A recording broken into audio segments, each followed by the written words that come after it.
Well, if you take the Anthony Wayne Trail, a word of warning tonight. The Ohio Department of Transportation wants you to be extra careful with a new traffic pattern. Laura Sandlin, she joins us now live. And Laura, where is this issue that they want everybody to know about? Jeff, it is right where the Anthony Wayne Trail meets the South Detroit Avenue.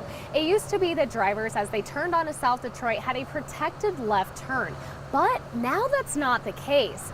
Now drivers have to yield to oncoming traffic, and if you're not paying attention, some say it may lead to a crash. They were all green, meaning that everybody could go straight or they could turn, and then you have people going west as well. That's dangerous. Dennis Bergman says he's had problems figuring out these new traffic light patterns on the trail near Detroit.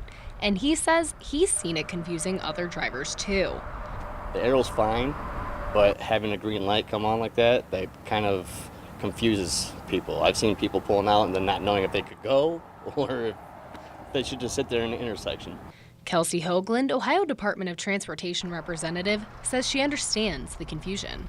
It's a little bit different.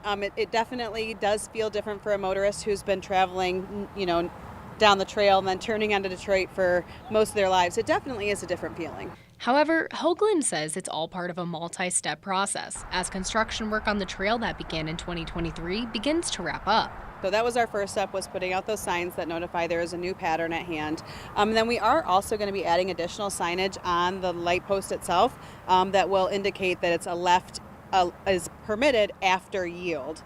Bergman says despite the efforts from ODOT to notify the public, he'd rather see change. It was confusing, but now that I know that it's there, I'm gonna look for it. I still think it should be changed because there's a lot of people that travel through this area that aren't from here, and that could cause an accident, especially them not knowing about it. The issues with this light post specifically. Now, I talked with Maumee police who tell me at this time there have been no reports of crashes due to the traffic light change.